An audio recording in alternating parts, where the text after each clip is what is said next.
আমাৰ বাক্সা জিলাৰ অধিৱেশন আছিল। আমাৰ 3 বছৰৰ মূৰে মূৰে যি অধিৱেশন হয় আৰু তেওঁলোকৰ যোৱাকালি বিষয় বাছনি নতুন কমিটি হ'ল। পূৰ্বৰ সভাপতি হিতেশ বসুমতাৰী ডাঙৰীয়াৰ নেতৃত্বতে পুনৰবাৰ জিলা সমিতি হৈছে। আৰু আজি খবৰৰ ভিতৰত এইমাত্ৰ হাগ্ৰামা মহিলাৰী ডাঙৰীয়াই বাই ইলেকশ্যনৰ কেণ্ডিডেট চিডলিৰ কেণ্ডিডেটৰ নাম ঘোষণা কৰিছে। আৰু আমি এইবাৰ আশা ৰাখিছোঁ BPF দল পূৰ্বতকৈ যথেষ্ট শক্তি সঞ্চয় কৰিছে। যোৱা 4টা বছৰত বহু নিগেটিভ কাম প্ৰমোদ বড়ো ডাঙৰীয়াই কৰিছে। ইয়াত বিজেপিৰ সমৰ্থন আছে প্ৰমোদ বড়োৰ ওপৰত। গতিকে দুইটা দলে BTCত আচলতে তেওঁলোকে ছাকচেছফুল হোৱাৰ পৰিৱৰ্তে ফেইল হৈছে। আমাৰ যি মানুহৰ অধিকাৰ BTC ৰাইজক 6 শিডিউলৰ অধীনত চুক্তিৰ সময়ত যিবিলাক দিয়া অধিকাৰ, ৰাজ্য চৰকাৰে সাংবিধানিকভাৱে দিবলগীয়া যিবিলাক অধিকাৰ, সেই অধিকাৰবিলাকো লাহে লাহে খৰ্ব হৈছে। Number 1, 4th grade 3rd grade appointment Hagrama Mohilary 100% কোকৰাঝাৰত দিছে। আৰু প্ৰমোদ বড়ো ইয়াৰ BTC ৰাইজৰ শিক্ষিত ল'ৰা ছোৱালীৰ অধিকাৰো কাঢ়ি লৈ গ'ল। ভেকেঞ্চি সমগ্ৰ vacancy 26,000 3rd grade 4th grade এপইণ্টমেণ্টৰ সময়ত তেওঁ দিছপুৰক গতাই দিলে। যাৰ ফলত মই জনাত আমাৰ ভেৰগাঁও জিলাতে আমাৰ যিটো ট্ৰেজাৰী অফিচ আছে তাত treasury assistant 4th grade Jorhat আৰু গুৱাহাটীৰ পৰা আহিছে। হাজাৰ হাজাৰ শিক্ষিত ল'ৰা ছোৱালী আছে ইয়াত। কেৰাণী আৰু চকীদাৰ হোৱাৰ উপযুক্ত ল'ৰা ছোৱালী নাইনে ইয়াত? তাৰমানে আমাৰ যে অধিকাৰ আছিল সেই অধিকাৰো প্ৰমোদ বড়ো ডাঙৰীয়াই লাহে লাহে কাৰোবাৰ হাতত তুলি দিছে। সেয়াই নহয়, আপোনালোকে সদায় অহৰহ আমি কৈ থৈ আহিছোঁ যে আমাৰ যে অধিকাৰ যিকেইটা বিভাগ আনিছিল তাকো তেওঁ গতাই দিছিলে। আজি 9 মাহমান আগতে এখন নটিফিকেশ্যন কৰিহে ক'লে ৰাজ্য চৰকাৰে ঘূৰাই দিছোঁ বুলি। প্ৰমাণ হৈছে যে লৈ যোৱাটো সঁচা আছে,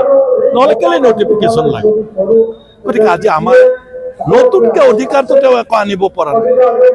আপোনালোকে আচৰিত হওক, সাংবিধানিকভাৱে BTCৰ সীমা এখন গাঁও বাহিৰ কৰা বা ভিতৰত সোমাব নোৱাৰে। এতিয়া ডিলিমিটেশ্যন যিখন কমিটি গভৰ্ণৰ ডাঙৰীয়াৰ নেতৃত্বত আছে তাৰ সুযোগ লৈ তেওঁলোকে কোনো ঘোষণা নকৰাকে ইচ্ছামতে গাঁও উলিয়াই দিছে, ইচ্ছামতে গাঁও সোমাইছে। গতিকে সেইটো BTC চৰকাৰৰ যিটো অধিকাৰ আছিল তেওঁলোকে ক্ষমতা প্ৰয়োগ কৰিছে নাজানো। কিন্তু কাইলৈ ৰাজ্য চৰকাৰে যদি সকলো কৰিব পাৰে তেতিয়াহ'লে 6 শিডিউল ৰাভাসকলক, তিৱাসকলক অসম চৰকাৰে 6 শিডিউল দিব পাৰে নেকি? যদি 6 শিডিউল ভঙা পটা কৰি থাকিব পাৰে। ছাৰ সেই বসুমতাৰীক দিয়া হৈছে। তেওঁ ভাইচ প্ৰেছিডেণ্ট, আৰম্ভণিৰ পৰাই তেওঁ ভাইচ প্ৰেছিডেণ্ট হৈ আছে আমাৰ ষ্টেট কমিটি। গতিকে শুদ্ধ বসুমতাৰী এজন আজীৱন BPF কৰ্মী আৰু তেওঁৰ সমষ্টিটোতে ঘৰ যিহেতু, গতিকে তেওঁ গোটেই এৰিয়াটোত যোৱা 1.5-2 বছৰ ধৰি তেওঁ কামেই কৰি আছে। ইউপিপিৰ কেণ্ডিডেট দিলে কিবা প্ৰত্যাহ্বান হ'ব নেকি ইউপিপি আপোনাৰ কাৰণে? প্ৰত্যাহ্বানটো এটা দলে, ৰাজনৈতিক দলে দিব, বিজেপিয়ে সমৰ্থন কৰিব। UPPL আমাৰ কাৰণে ক'তোৱে প্ৰত্যাহ্বান নহয়, মাইনাছ বিজেপি থাকিলে কেইটামান ভোট পাব তেওঁ। আমি যোৱাবাৰ 3000ৰ তলৰ ভোটত হাৰিছোঁ আৰু হাৰাৰ কাৰণটো মই বিশেষ ব্যাখ্যা দিব খোজা নাই। এটা বিশেষ জনগোষ্ঠীৰ মানুহে চন্দন ব্ৰহ্ম ডাঙৰীয়াক এটাও ভোট নিদিলে। এতিয়া কিন্তু সেই জনগোষ্ঠীৰ মানুহে 100% ভোট দিবলৈ আগবাঢ়ি আহিছে। গতিকে মই সেই জনগোষ্ঠীটোৰ নাম ক'ব বিচৰা নাই। কিন্তু তাৰ মাজতে আমি ষ্টেট লেভেলতো মই প্ৰেছ কনফাৰেন্সত আহ্বান জনাইছোঁ আৰু আজিও আপোনালোকৰ ইয়াৰ বাস্কাৰ পৰা মই আহ্বান জনাইছোঁ। কংগ্ৰেছে কেণ্ডিডেট দিছে, কাক জিকাবলৈ? কংগ্ৰেছে যদি 10,000 পায়, সেই 10,000 বিজেপিৰ এটাও ভোট নিব নোৱাৰে তেওঁ, আমাৰ ভোট। সেই বুলি কংগ্ৰেছে কেণ্ডিডেট দিব নালাগে মই ক'ব নোৱাৰোঁ। তেওঁলোকৰ লগত আমি নাই, বিজেপিৰ লগতো আমি নাই। গতিকে কংগ্ৰেছে বিজেপি আৰু বিজেপি সমৰ্থিত MLA কমাটো বিচাৰে নে নাই, সেই প্ৰশ্নটোহে আপোনালোকৰ জৰিয়তে মই কৰি থওঁ। ঠিক তেনেকৈ যোৱা MP ইলেকশ্যনত কোকৰাঝাৰত জানো কংগ্ৰেছে জিকিবলৈ কেণ্ডিডেট দিছিল? কাক জিকাবলৈ দিলে সেইটো প্ৰশ্নটো BTC মানুহৰ মনত হৈছে নহয় গতিকে তেওঁলোকে তেনে কামেই কৰি থাকিব নেকি BTC তেতিয়াহ'লে BTCৰ মানুহৰ সেই ৰাজনৈতিক দলটোৰ প্ৰতি আন্তৰিকতা কমি যাব তেওঁলোকৰ ক্ষতি হ'ব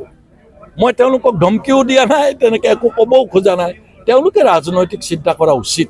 আপোনালোকৰ হয় হ'ম কিমান ভোটৰ ব্যৱধানত জয় হ'ব খুব বেছি যে ভোটত জয়ী হ'ম এইটো নহয় 10ৰ পৰা 15,000 ভোটত আমি জয়ী হ'ম।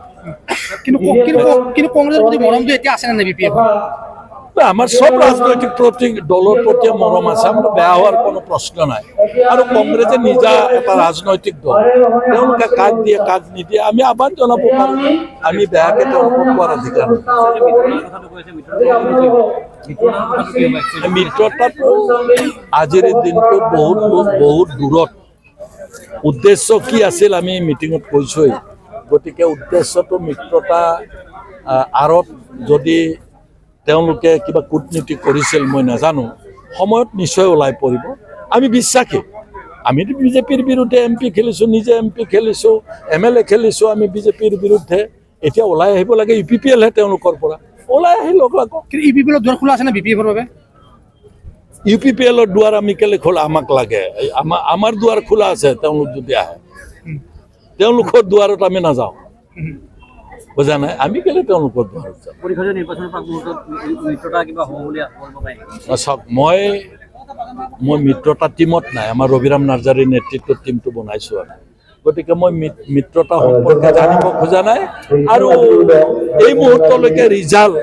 কাৰোবাৰ হাতৰ মুঠিত থাকি পেলাই মিত্ৰতা আনি দিব নোৱাৰে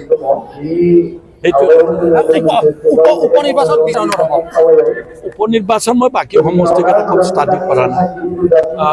ৰকিবুল হুছেইনৰ সমষ্টিটোত ৰকিবুল হুছেইনৰ ল'ৰাকে দিছে নেকি তেওঁ জিকিব সেইটো মই জানো তীব্ৰ প্ৰতিদ্বন্দ্বিতা হ'ব বিহালীত যদি চিটটো মিত্ৰজোঁটে একেলগে খেলে যদি এটা মিত্ৰজোঁট CPMৰো এটা হয় কংগ্ৰেছৰ এটা হয় তেতিয়া প্ৰতিদ্বন্দ্বিতা নহয় এটা বিজেপি জিকিব কিন্তু AGP এইবাৰ একদম থৰক বৰক বঙাইগাঁও AGP থৰক বৰক মই কেনেকৈ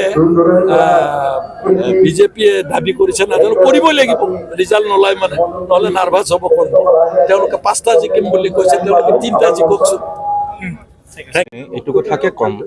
মোৰ আশা আছিল মোৰ BTCখন BTCখন উন্নয়ন কেনেকৈ হয় মই সেইটো ভাবিছিলোঁ কিন্তু দেখা গ'ল প্ৰমোদ বড়োৰ শাসনৰ দিনত কোনো ধৰণৰ উন্নয়ন তেওঁলোকে কৰিব নোৱাৰে কেৱল মুখেৰে সভা সমিতিবিলাকত লেকচাৰ দিয়ে যে উন্নয়ন হৈ আছে কিন্তু চাৰিওফালে দেখি মই দেখা পাইছোঁ গম পাইছোঁ যে ইয়াত হাগ্ৰামা মহিলাৰ দিনত যিবিলাক কাম হৈছিল সেইখিনি কামেই আছে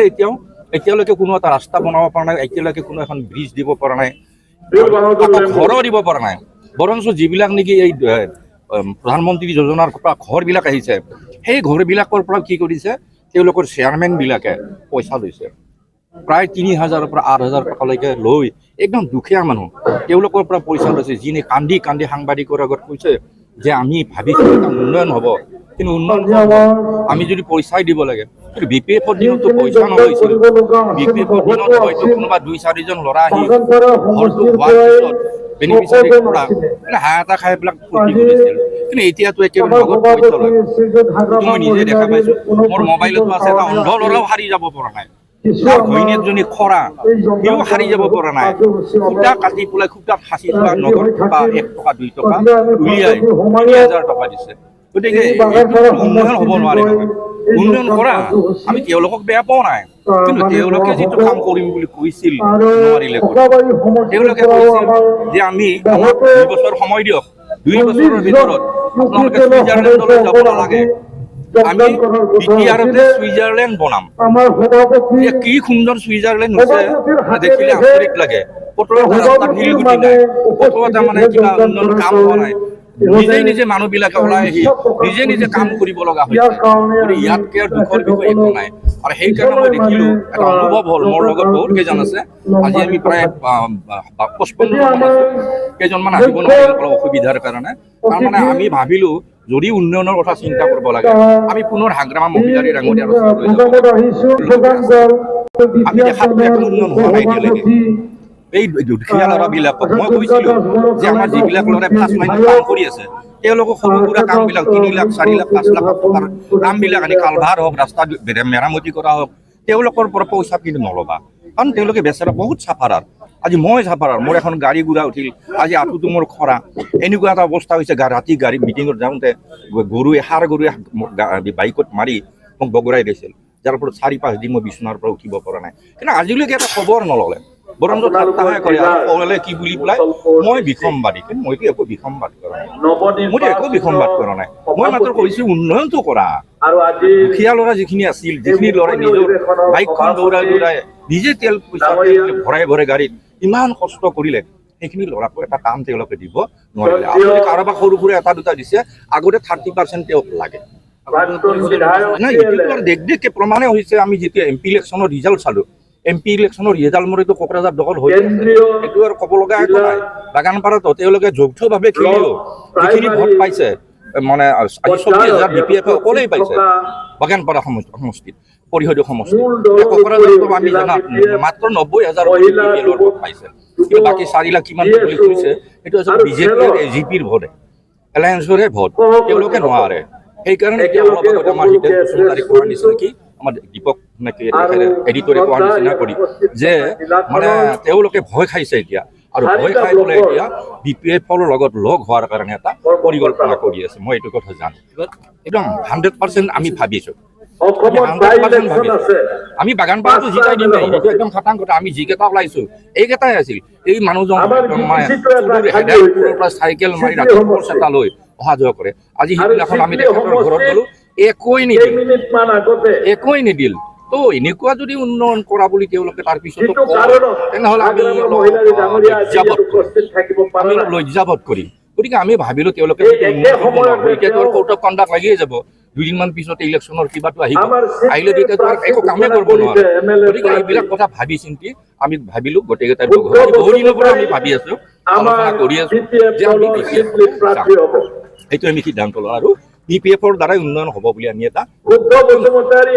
আশা কৰিব পাৰোঁ আৰু দৃঢ় আশা কৰিব পাৰিব আমি লাগিব মই জমিন তদন্ত কৰা নাই শুনি আছোঁ শুনি থকা মতে উপ নিৰ্বাচনত BPFৰে দপদপি চলিব এইটো মই গম পাইছোঁ গতিকে নিশ্চয় ভৱিষ্যতে EPPL ইয়াত আৰু থাকিব ইয়াত BPFৰে ৰাজত্ব হ'ব বুলি আমাৰ দৃঢ় বিশ্বাস